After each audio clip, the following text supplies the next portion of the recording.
I've made a deck using only trigger cards. See as dawn becomes obsolete to my genius. Uh, that's not how that works. You know that, right? Can you stand against my triggered carrot card? Again, you're cheating. Now, can you please stop?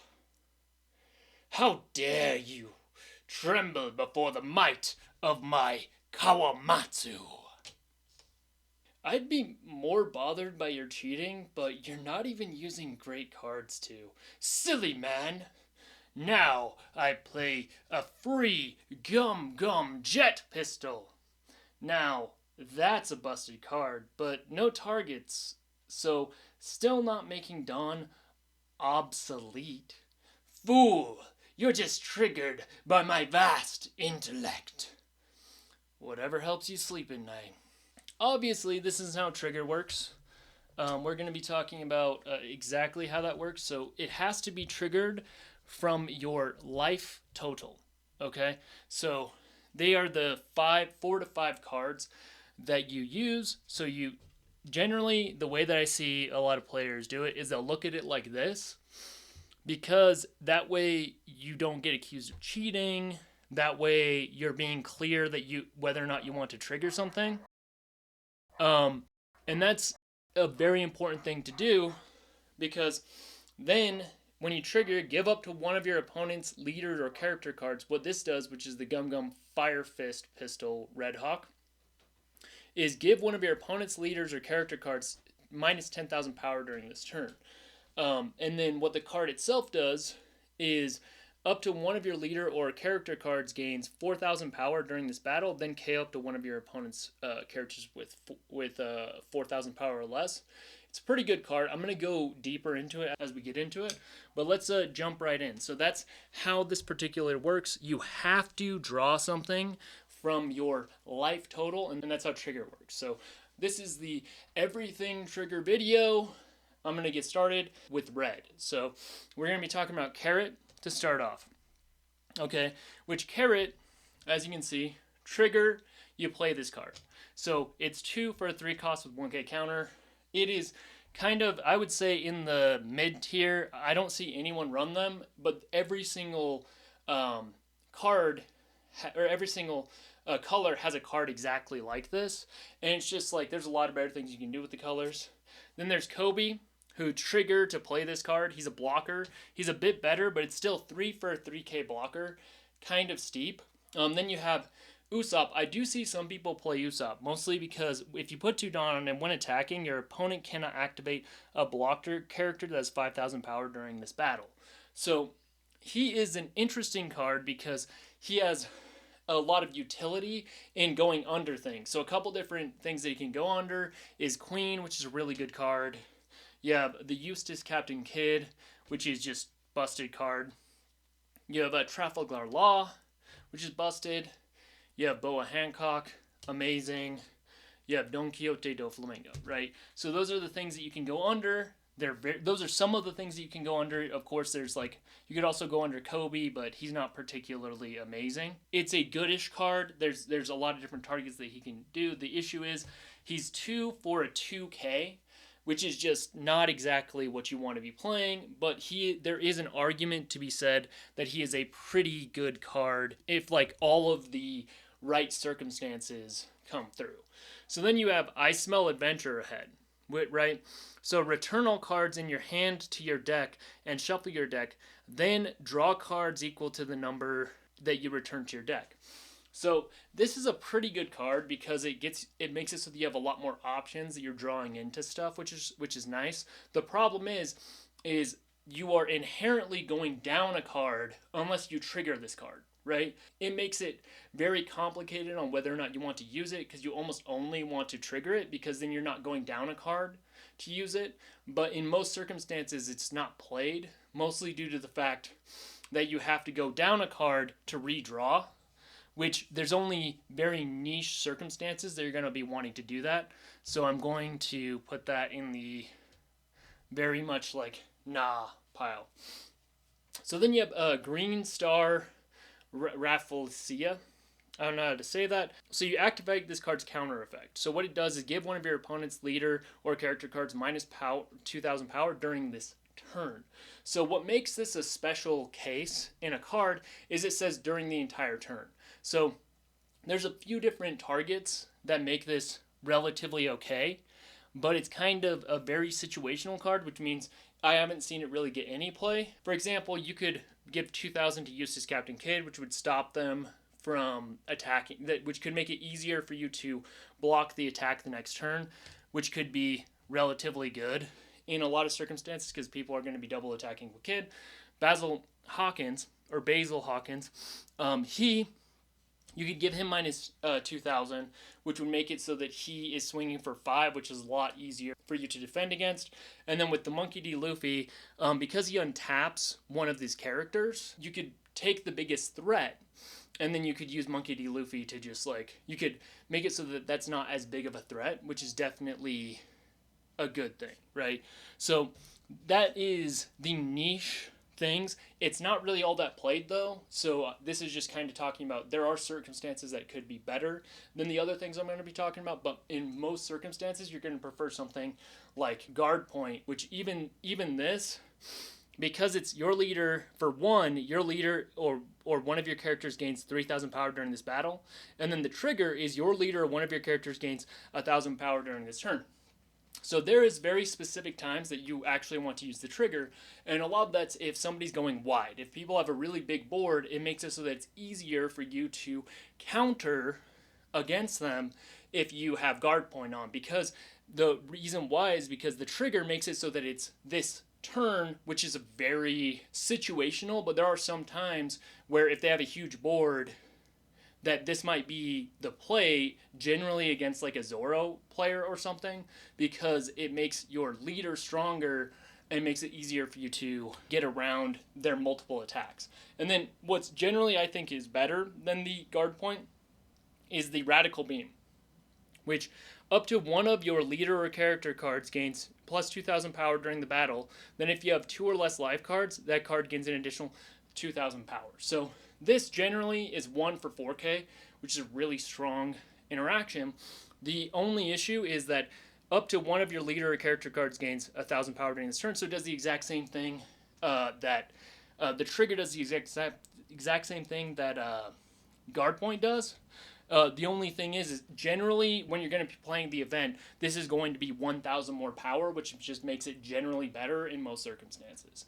Then you have 2 Years of Sabbaty, which activate this card's main effect. Which what the main effect is look at the top 5 cards from the top of your deck, reveal up to 1 Straw Hat type character card, and add it to your hand. Then place the rest at the bottom of your deck in any order. So what this does is it helps you go through your deck. It makes it so that you can get out Straw Hats, which is a really strong character type. So this is definitely an amazing card, and the trigger effect is really good. That's something that you want to be seeing because it's just a really powerful effect. And then you have Diablo Jambe.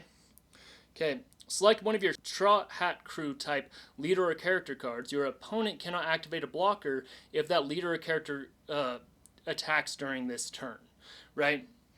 So Diablo Jambe is a closing card. The trigger is KO one of your opponent's blocker characters with a cost of 3 or less, which it gets rid of like a chump blocker, which is nice. Getting rid of chump blockers is fine. The major thing why I don't think that it's great for this card is because this is generally your closer.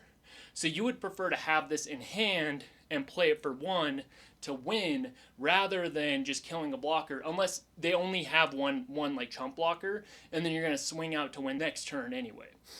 But that can be risky because if they have any open dawn, they can be playing more chump blockers.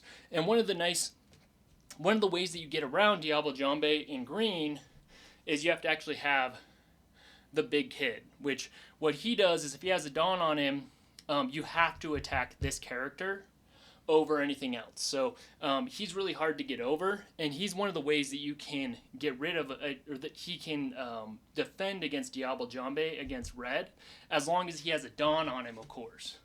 But if he doesn't have dawn on him, then he's just a big body that's rested.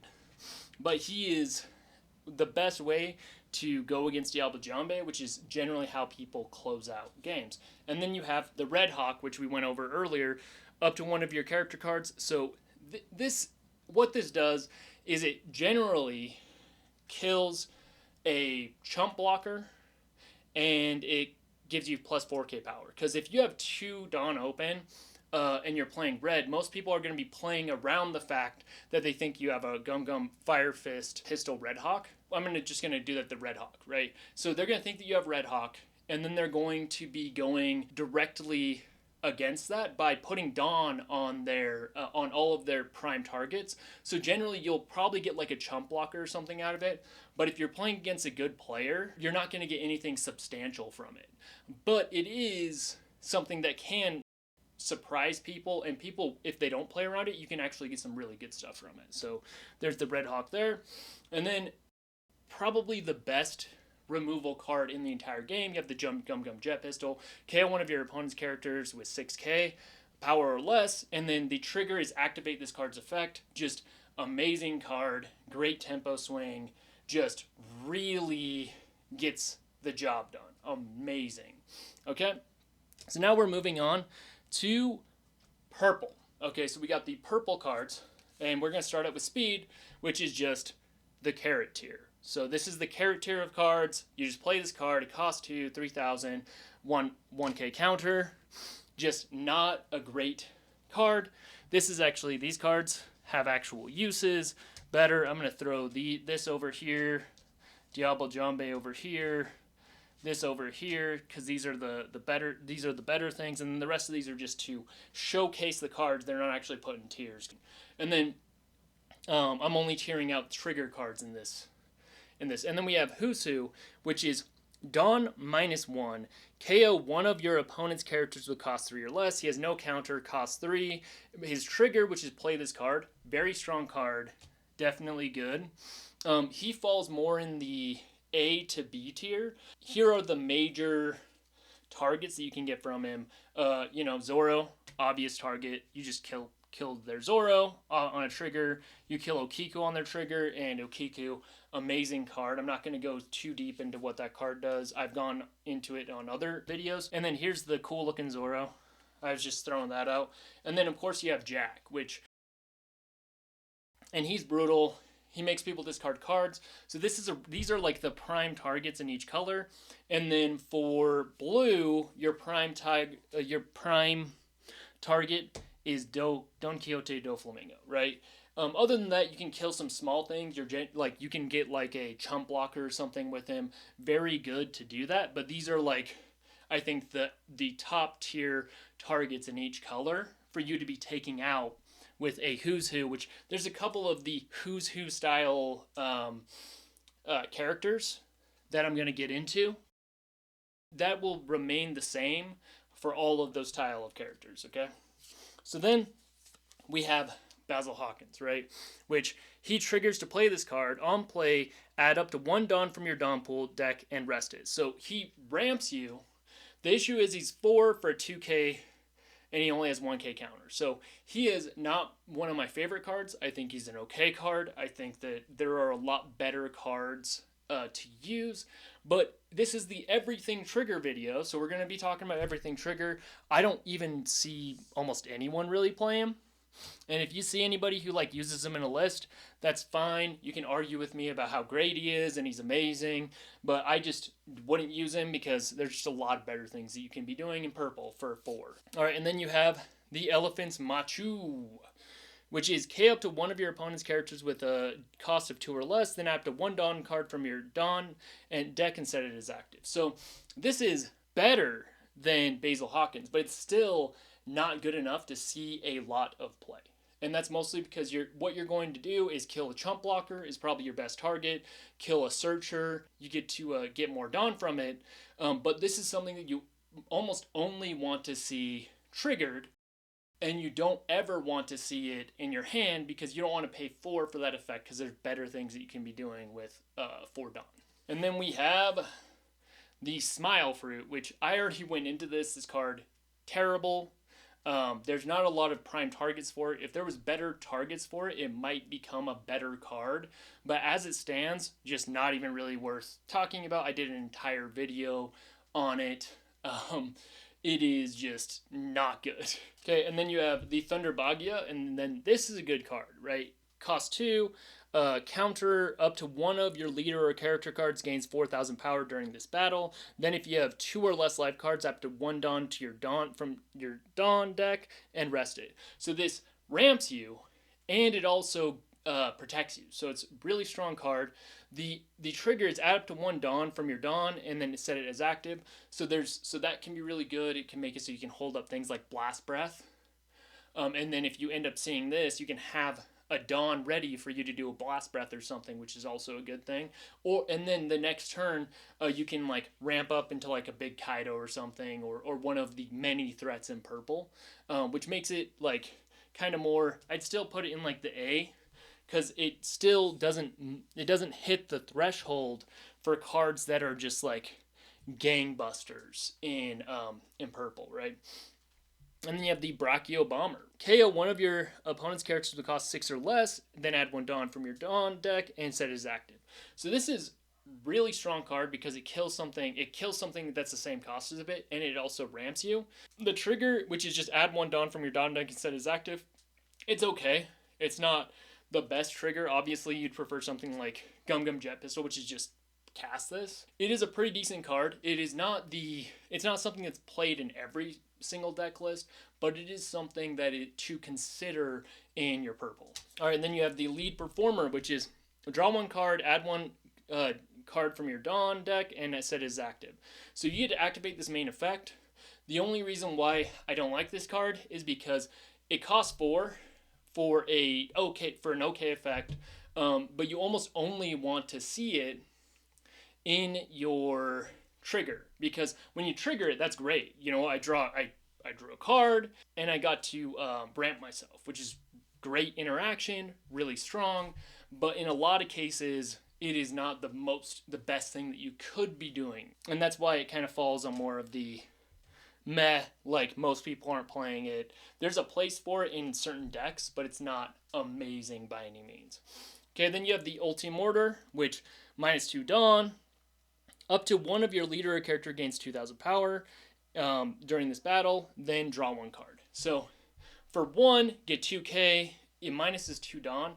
You do get a card out of it, and then it also, on the trigger, it's add 1 Dawn from your Dawn deck and set as active. So this is one of the things that's controversial. Some people swear by this card because it replaces itself, and any card that replaces itself, very strong. My issue with it is it only gives 2k. So this is holding up 1 Dawn for this is similar to holding up 1 Dawn for this is similar to just having a 2k counter, which generally I would prefer to have 2k counters because they're free, and there's a lot of good 2k counters in purple specifically. But for this, it's an okay card. I think it's worth playing in certain circumstances. You just kind of got to decide for yourself, do you want a card that replaces itself but doesn't give you as much of a boost, or do you want to be running something like a Blast Breath, which I think is just generally better if you're going to be running an event in purple. All right, so now we are on to green, and of course we start with Kawamatsu, the mighty Kawamatsu, as we went over earlier. But anyway, so he's the same tier, 2 for 3k, 1k counter, play this card. Almost no one plays him because like playing a 3k is not enough of a threat. The only place that I'd say you could consider doing that is something like red, but you're basically wishing on a rainbow that I'll be able to play a 3k for free when you should just play, like, you're not going to be getting a million different triggers, right? And then you have Killer. A lot of people will say this is a great card. A lot of people say it's not a good card. What it does is KO one of your opponent's restless characters with a cost of 3 or less. Cost 3, 1k counter, 3k. And then the trigger is really what I think makes this card good, which is play this card. So you can kill things like Okikus. You can kill things like with Zoros. So all this stuff different. So these are all your prime things. Don Quixote do Flamingo, you're generally not going to be killing him with him because he's a blocker, so they're generally going to be holding him up to block. But you can kill Jack with him. But it's a pretty good card. The thing that makes this a good card is the fact that it has trigger. I think if it didn't have trigger, it would be not really great because there's better cards without trigger that are bigger threats, kind of like X-Drake. But this is a solid card, mostly due to the trigger, and also it kills a lot of different threats. The only thing is it doesn't kill a lot of threats in blue, and it doesn't kill a lot of threats in purple, which makes it kind of a, like, are you more scared of red? Against red, it's a great card because there's a lot of different things that you can kill with it. But in most other color scenarios, you're not going to see as much of a return from running killer. Then you have Scalpel, which is counter your leader or one of your characters gains 2,000 power this battle and set one of your Dawn as active. And then for trigger, set 2 of your Dawn cards as active. So the trigger, it's okay. The issue is that you have to have other cards to make it good, which makes me be like, I don't care that much about the trigger, because if I have to be holding up something for the trigger to be good, and it's not good in its own right, then I don't care about that trigger. It's not good, right, in my opinion. Most people don't play it. I mean, I think you might be able to find a place where it could be pretty good in very niche circumstances, but the fact that you have to have a card to make a card's effect good makes me kind of about it, especially given that you have to be holding up another event card, which most people aren't running a ton of events, so you're just kind of wishing on a rainbow whether or not the Scalpel is going to be effective. All right, then you have Straw Sword. I think this is a good card. It's generally one of. I think it steals games, mostly because what it does is rest one of your opponent's characters for 2, and then play 1 supernova type card with a cost of 2 or less from your hand. This generally you're going to be playing like a blocker or something off of it. It's not like, that's not what makes it good. Resting a card is very good. You can rest a blocker, you can rest a threat and then kill it, generally with somebody like Hawkins. That's what makes it good. I think it's like a one-up, but it's not really the trigger that you're going to be playing it for. But sometimes putting a blocker out for free can be an effective way to win games. I'll put this in like the Mabel, because I do run one of them because they're pretty, they come in clutch, right? Then you have, in my opinion, one of the best triggers, because the card is great and then the trigger is amazing too. So you have, for 2, up to one of your leader or character's guards gains 4,000 power during this battle. Then rest up to one of your opponent's characters with a cost of 4 or less. And then the trigger, which is what we're here to look at, rest up to one of your opponent's characters. Anyone. It doesn't matter. It just rests it. So like you go free rest. This card comes in clutch. If you end up triggering this and they're about to hit you with something, you can be like, nope, it doesn't matter. Is it... Where's my Big Kaido? I had him. Oh, here he is. So is it Big Kaido? Oh, they don't care. It doesn't care about Big Kaido. It's just like, oh, Big Kaido, I triggered. Your Big Kaido is now a kitten. It might as well be a kitten because I just rested it for that turn. And the next turn, I'm going to be swinging at you twice, right, with Kid. Because you're generally going to be running this with Kid. Of course, you run it also with, there's reasons to run it with Odin as well, but I'm not going to get into, like, I already went over that in the leader video, okay? So we have Paradise Waterfall, okay? Solid card. Your leader or one of your character gains 2,000 power during this battle and set one of your characters as active. So one of my favorite ways to abuse this card is you have a blocker, like Traffy, right? Trafalgar Law. You block, you use Paradise Waterfall, and then you get you reset it as active. So then you got 2 blocks off of 1 blocker, which can save your life. That's a really good interaction. Anytime that you can use a card twice, it's better than using it once. It's just a powerful thing. Then you can also use it to protect cards. You can use it to protect your Eustace Kid. Like, let's say you block, and then it gets to the point where they're about to swing really heavy at Kid. And then you can just be like, okay, Paradise Waterfall set as active. You take the really heavy hit directly to your face, because then you just draw a card off of it, and then you keep Kid for the next turn to be a wall for them to get over, which is great, strong, good interaction, right? Okay, and then you have, I'm gonna be king of the pirates, right? Which is, on main, your leader gains 1,000 power for each of your characters during this turn. Trigger, up to one leader or character gains 1,000 power during this turn. So the trigger is just, we already went over that with Guard Point and Radical Beam, right? We already went over those. So with this, the main effect is kind of why you want to use it. With the trigger, it's just the same thing. This is generally, a lot of people aren't running this card because this is what people call a win more card, because generally it's either a dead card in your hand or you probably were already winning that game. The only time that you would even, in my opinion, you'd even consider playing it is in a Kid deck, because then you can, like, let's say you have five characters, you can, for 2, you give +5 to your Kid, and then you throw all the rest of the Dawn on it, and you're swinging for 15k twice, which is just brutal when you get it off. But for the most part, you're not going to be doing that because you've already, like, and if that's where you're at, you've probably already won that game, right? Of course, you can't pitch it for a Kid. That's what makes this okay, because in most other circumstances, because you can't have something that always has a double attack, it's very circumstantial, which, and with Kid, you can also pitch it if it's not going to be useful to win the game, right?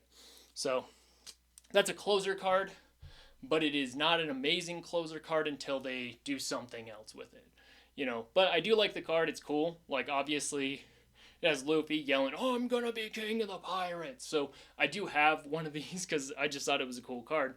But there you go.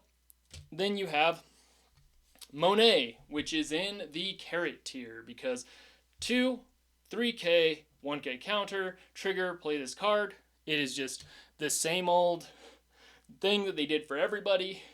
I think that it's just, there's better things you can be doing for 2 Dawn. And, generally it's a blocker, right? And then you have Boa Hancock, right? So this is the small Boa, not as good. It's a 1k counter, 3 cost, 1k blocker, trigger, play this card. It is generally okay. There is an argument to be playing this card. Not a lot of people do play this card, mostly because it's a blocker with counter, which makes it okay. And it also triggers, like, if you trigger it, you can play that card and it can save you. But whenever you are making your game plan based around a trigger effect, you've missed the entire boat, right? Because triggers are just like a nice thing that happens sometimes that you can win games off of. It should never be your game plan to win off of a trigger, right? So generally, I would say the one for a 1k blocker is just a better card across the board. Everybody but purple has one at this point.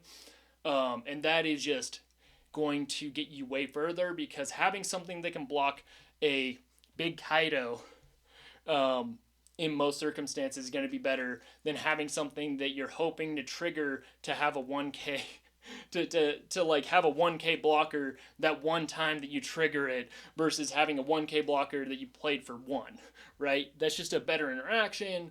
And generally, like, the next turn you're going to have 1k open to put out this blocker anyway. So in most cases, this is your better bet, because you're taking a huge tempo loss to get a 1k blocker with Boa. But I think you could, like, if you really wanted to, you could play it. I mean, I'm not saying that. This is not going in the tier list because we're not talking about blockers. Then we have Bartholomew Kuma, right? 2, 3k. On play, look at the top 3 cards from the top of your deck, return them to the top or bottom of the deck in any order. This is a pretty decent card. The triggers play this card. Anytime that you get to stack your deck, it's good. And the nice thing is he's 7 Warlords too, so he can be actually particularly good with the Daffy leader. But the issue is I just prefer to be running something like, your Doflamingo or your Peronas over him, because again you're hoping on a trigger, and 2 for 3k stat line is not particularly good. And most of the time, what you want to do with blue is be spending your Dawn on bigger threats. So this controversial card, a lot of people love him, a lot of people hate him. I'm kind of on the mid. I don't know, because when you trigger him, very good, because what he does is place one character with the cost of 3 or less at the bottom of your owner's deck, which is a very good thing, and it fulfills removal, which is very sparse in blue. There is not a ton of removal in blue. The only other like hard removal like this is Mihawk, is Big Mihawk. And the fact that he triggers off is good. He's good in particularly like in a couple different decks. But what makes he would be absolutely busted if it wasn't the fact that he's Fishman and Straw Hat Crew, because then you could have played him with Dofi off of his ability, and then this would be an amazing card. But because it's a Straw Hat and he's Fishman, it's an okay card. I think it's worth playing if that's really what you want to do. And it can come in clutch, because killing, getting rid of, because that actually gets rid of Zoro, right? So that doesn't just bounce it to their hand. Zoro's gone. They no longer have Zoro. And that can be a very strong thing to do. In a color that has almost no way hard removal, this is a card to consider, but is it like the best card? I would say not. Okay, and then you have Sables, which is return one character with a cost of 4 or 7 or less to the owner's hand. And then you activate this card's main effect on trigger, which makes it in a weird place of being, you can use it on your main or you can trigger it. The trigger is super good. And paying 4 to set your opponent back 7 Dawn can be the right move.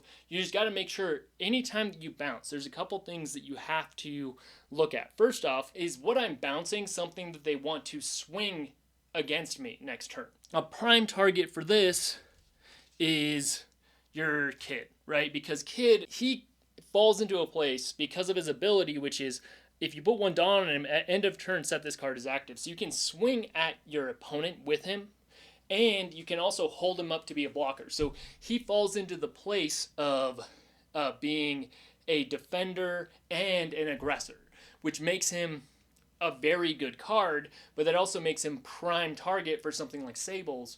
But if you're just like bouncing a blocker to their hand, and the other thing that you have to watch out against is on play, because if you just bounce their killer back to their hand with this, which is just a bad, because paying 4 to bounce 3 when you could bounce 7, just not a great thing to do. But it might be what you want to do if you trigger it, but you wouldn't ever want to do that with this, mostly due to the fact KO one of your opponent's rested characters with a cost of 3 or less, then he gets to do it again. The other thing that you want to make sure that you're looking at is with a rush card, because if you bounce it back to their hand, then they just play it next turn. And then you're like, okay, cool, I had to pay 3 Dawn to swing at you again. That's probably what I was going to do anyway. Now I have less Dawn to do, but you're not making a tempo win, and you're just like not even really setting them back, because rush just comes right back out and it's swinging at you, right? So that's the thing that you have to look at with bouncing. Is it a blocker? Is it going to be attacking me next turn? How much does it set back your opponents? That is the essence of effectively bouncing something, which is something that you want to do if you're playing specifically Crocodile, right? Because Crocodile is all about bouncing. So you have the Thrust Pad Canyon, which is return 1 character with a cost of 3 less to the owner's hand, and then this trigger has a counter effect, right? And then when it triggers, you activate this card's counter effect. So they swing at it, you can return something, so you'll generally, I would say, prime targets are things like Okiku, because that sets your opponent back. They can't be swinging with it next turn. The things that you don't want to be using it against, Nekomamushi, because he just will rest your thing, right? So what he does is rest up to one opponent's character with a cost of 3 or less. So you just basically like kind of did him a favor. It's like, oh, I get to play this again. That's what I was talking about with on play effects. And then a pretty good target would be killer, because you bounce it back to their hand and then they have to play it again. But because they're going to be holding it up, this isn't the best target. But given circumstances, if you're about to swing out to win the game, getting rid of a blocker can be the right move. It just depends on where you are in the game. If you're closing out, you want to be getting rid of their like blocker, right? But if it's at the beginning of the game and you're still going to be dealing with that threat next turn, you want to be getting rid of a threat like Okiku or something, right? So this is a pretty good card. And then the other thing that you can do is you can bounce back your own on play effects. And that's one thing that you got to look at too, is like, do I want to bounce back my own on play effects and then recurve or do another on play on somebody, because that can be the right move as well. Okay, then you have Desert Spada. Your leader or one of your characters gains 2,000 power during this battle. Look to the top 3 from the top of your deck, and then place them at the top or bottom of the deck in any order. Pretty good card. On the trigger, draw 2 cards and trash 1 card from your hand. This is like generally just a good card, right? 1 for 2k, not exactly terrible. Looking at the top 3, that's really good for any leader, because knowledge is power. And then being able to, on the trigger, draw 2 cards and then discard 1 from your hand, so you went up a card and then you got to cycle through like a card that you may have not wanted. So this is a good card. You know, that's just, I think, playable. I don't know if it's like this good because Jet Pistol's there, you know, and Jet Pistol busted. So you have Officer Agents, Baroque Works. Play up to 1 Baroque Work type with a cost of 3 or less from your hand. Activate this card's counter effect. So, decent card, but you have to be running Baroque Works, which makes it a complicated on whether or not you want to do that, because the prime targets are Bon Curé, which when attacking, look at the top 5 cards of your deck, reveal 1 Baroque type's event card, add it to your hand, then place the rest at the bottom of the deck in any order. This is really good in Purple Crocodile. It's not there's not a lot of events that people are playing in other blue decks, so that's a maybe. Then you have Mr. 3, which is you could play with it. This is probably the best case scenario with it. If your leader has the Baroque Work types, but you have to be running a Crocodile style leader or a Baroque Works, right now they only have Croc. Set up to 1 of your opponent's characters with a cost of 4 or less. The selected character cannot attack until the end of your opponent's next turn. So this stops something from attacking, which can be the right move. That's a good effect. Then you have Miss All Sunday, blocker, cost 3. The on KO. If your leader has a Baroque Works type, add 1 event from your trash to your hand. That's really strong with Blurple Crocodile, because he's drawing off of events. She gets you back events, and she blocks an attack. Then we have Overheat, the trigger effect. Return 1 card with a cost of 4 or less to your owner's hand. You can use this offensively or defensively. You can bring back your Jinbei, wherever that guy went off to. And then you can play him again to get rid of something. Pretty good card. And then your leader or one of your characters gains 4,000 power during this battle. Then return 1 of the characters with a cost of 3 or less to your hand. Good card. When you use it, good card when you trigger. Okay, so now we're to the end of the video. All right, that was the everything trigger video, right? That's everything we have to say. I'm going to, because I ended up going to an event, and I did pretty okay. So I got one of these cool little tournament packs. So let's see what I got. To close out the video, let's see if I got anything good. Here we go. Alright, let's see. Check this out. And boom! A Kaido. Yep, that's good. That's one of the cards that you want to be seeing. What this does is that at the end of your turn, add one Dawn from your Dawn deck, and then set it as active. Good card. There's certain decks that run this exclusively, and they don't even run like the Big Kaido. They don't even run Big Kaido. They run this instead, and then they're just running all of the other things that you minus Dawn with. So this is definitely a good card, something that you want to look into grabbing out of the promos, because it is strong. But there you go. Thank you guys so much. I appreciate you watching, and if you got all the way to the end of the video, because I know not everybody does, I appreciate you guys. If you like my work and you want to support me, if you could like and subscribe, it's going to pop up right here. If you could like, it probably like right here, it'll say subscribe. And yeah, if you like and subscribe, like and subscribe. If not, no worries. Be sure to have a wonderful day, and I appreciate you guys supporting my work. Be sure to have a good time. Bye bye.